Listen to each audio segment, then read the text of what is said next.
Hi there, welcome back to my channel. This time we're gonna look at the first match that I played at the WTC in October in Osnabrück.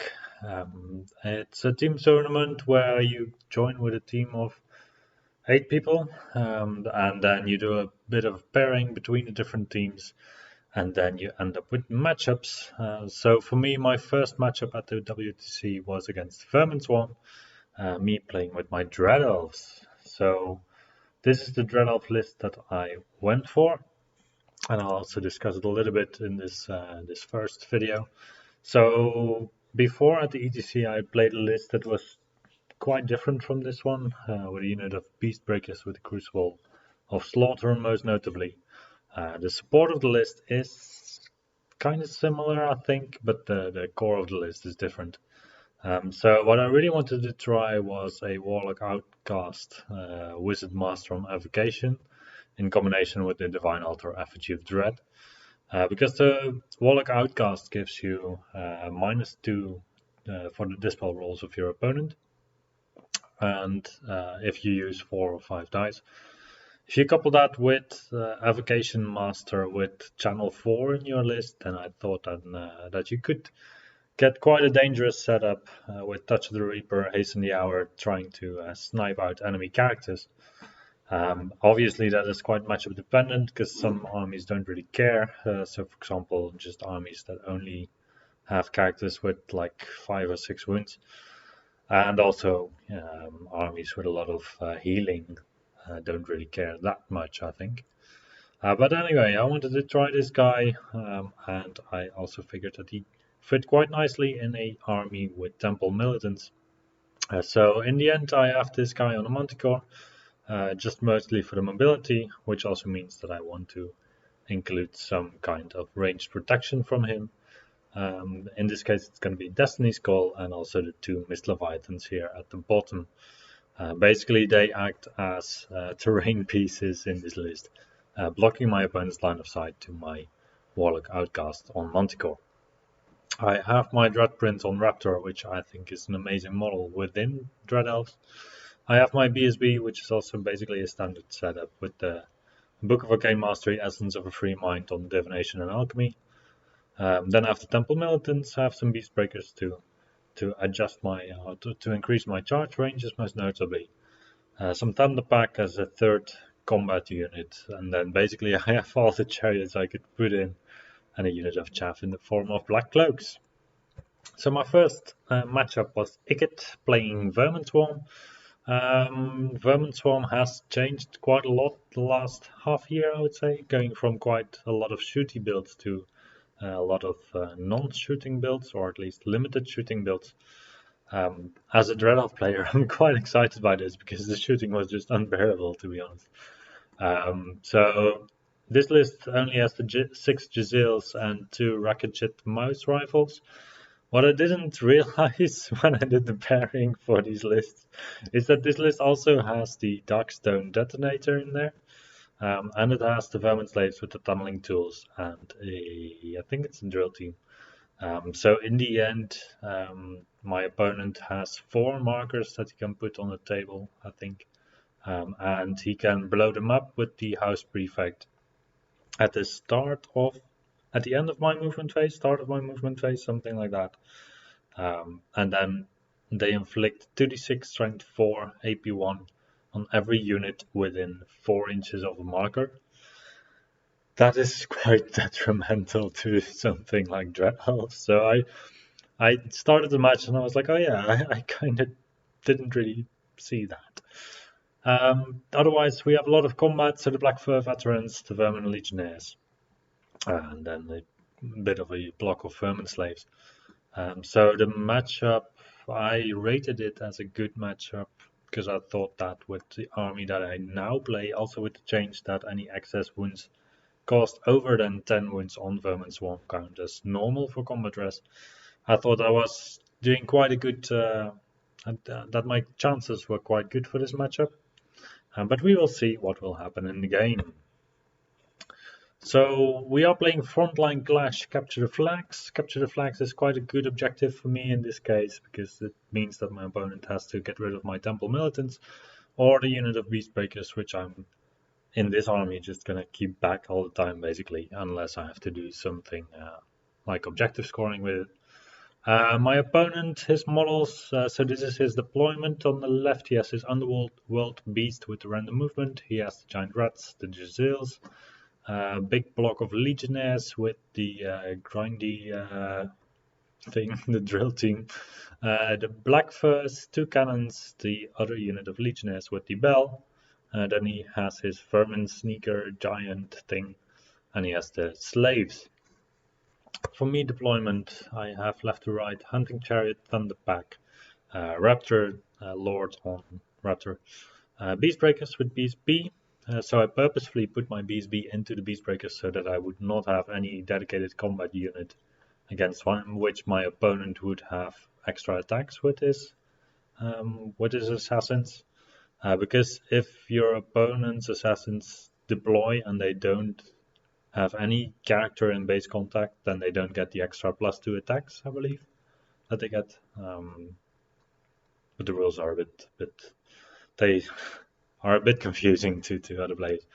So then I have my Raptor Chariot, my Temple Militants. So this is the unit with the Flaming Standard.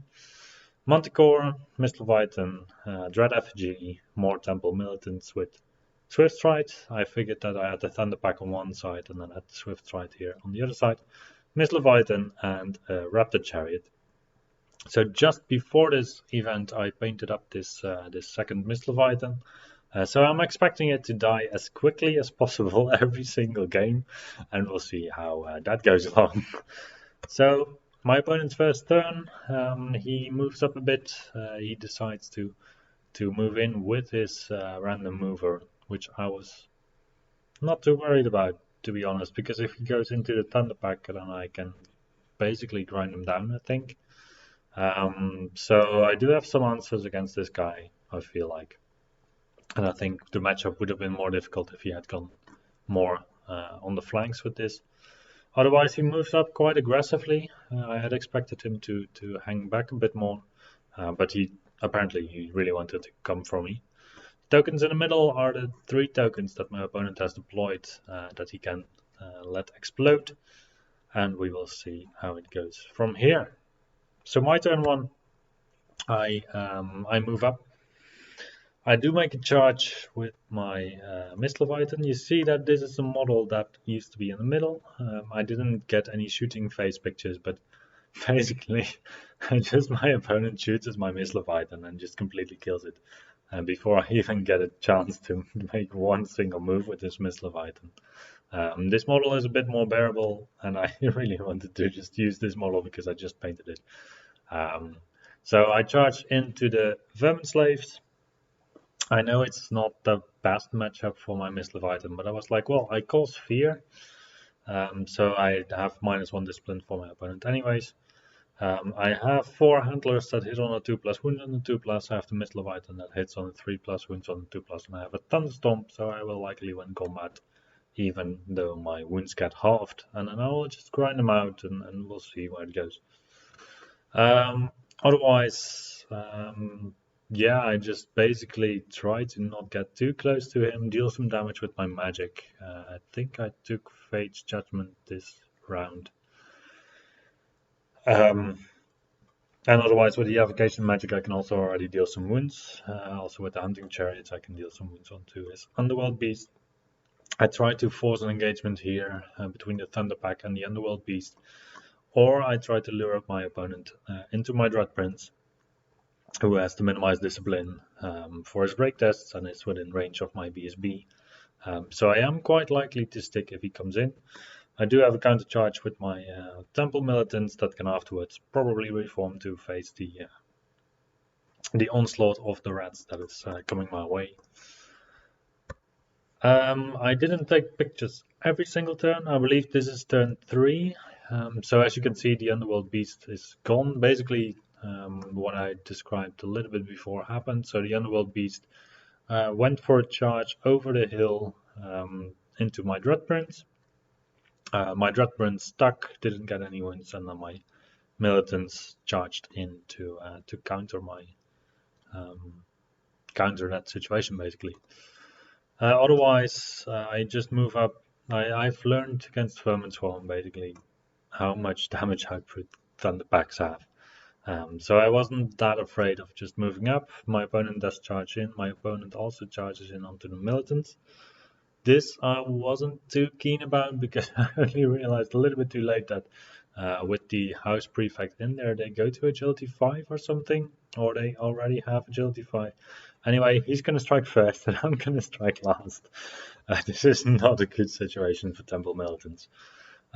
So probably in the previous round, when my opponent charged with the Underworld Beast, I could quite easily have just countercharged with a Raptor Chariot. I don't remember if I failed my frenzy check. If I did, I could still have charged in with the Raptor Chariot and just blocked my opponent's Vermin Legionnaires basically from charging into my Temple Militants. Otherwise, on the right side, you see that my Miss Leviathan has died. This is because the Vermin Slaves actually were quite resilient against the Miss Leviathan. Like, I had a round where I did like 3 wounds or 4 wounds or something, and then I just needed to make one break test. I failed. I got run down by the slaves. The slaves ended up here. I failed my frenzy check, and I had to charge them,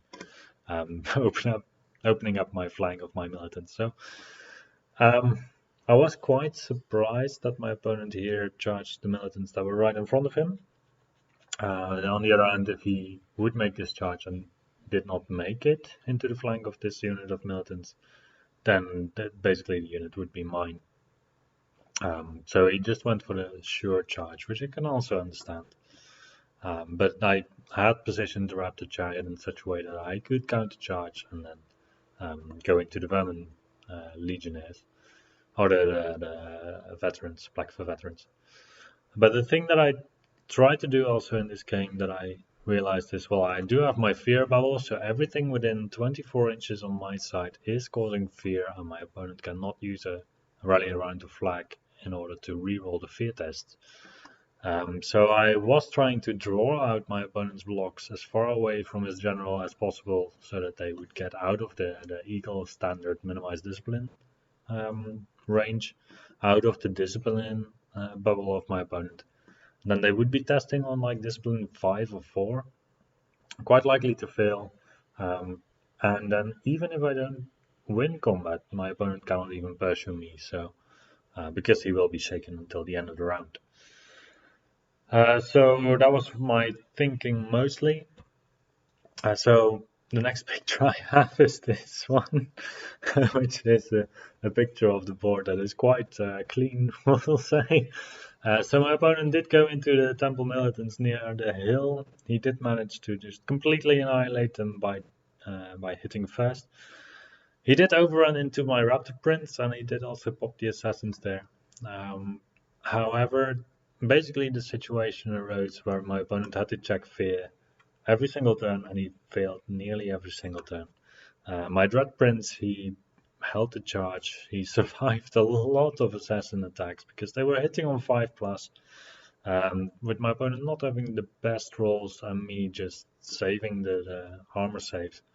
I think the guys are AP2 or AP3. I have a 1-up reroll will become something like a 3-up or 4-up rerollable. I just made the saves and I could just take down the assassins one by one. I think the first 2 rounds I didn't even kill a single assassin, mostly also because I was distributing for the ideal case where I would just be able to kill them as quickly as possible. But then the Black Furs were here. I countercharged with the Beastbreakers, with the BSB, and also with my Manticore. And then eventually, over like 3 or 4 combat rounds, I ground them down. Just at that moment, the final Thunderpack model was dying mostly to the drill team. I should have focused more on that guy. And then, well, the Manticore and the Prince came in, they mopped up the rest. And then I still had a full unit of militants left over, together with my Black Cloaks and the Chariot, to basically whittle down the unit of Legionnaires in the middle. Yeah, Blades of Nab or Temple Militants against Vermin Legionnaires is a win for the militants. So basically, I think that is going to be that's the last picture. It turned out to be a 19-1 for the Dread Elves, because I did score the objective with capture the flags, and well, points wise, this is basically what is left on the table. My opponent is still going to lose this. This is turn 4, so we didn't play it out, but we assumed that I would get both cannons. And then that was the end of the game. So the tunnel markers that I was really concerned about at the start of the game, something still to focus on maybe. So here on this picture you can see that I'm just standing right on top of a tunnel marker. But the 4-inch bubble is not even that big. Like this one didn't even hit the Raptor character. It just hit the Beast Breakers. And I was able to stay away from the 2 other tunnel markers. Basically, my opponent had 1 marker that he could move around to hit about 5 units. But yeah, my movement phase coming before the fact that he can explode them means that I can work around them quite well. I did take 2d6 hits, which was like 6 wounds on the Beast Breakers, something like that. But it was quite manageable in the army that he played. Yeah. With that, I don't know if this is the exact outcome that I would have estimated, considering also that the Black Furs have agility 5 or they have agility 6 on the charge. So I should definitely have thought for a different solution than to just put some Temple Militants in front. Yeah, all in all, it was a great game against a great opponent, and I would be lovely to play again. Yeah, I'm way more confident in my Vermin Swarm matchups now that the shooting has toned down as much as it has been. And I feel like I also know a bit better how to deal with Vermin Swarm now, but it's mostly important to just have grindy pieces, which is not really something that Dread Elves is really known for. So having Divination with Minimized Discipline does really help. Having a BSB close by does really help. And also having models like the Manticore, even like Resilience 5, 4 up armor, 4 up Aegis. It's just a solid piece against Vermin Swarm. Yeah, with that, I would like to thank you for watching, and I will see you then next time.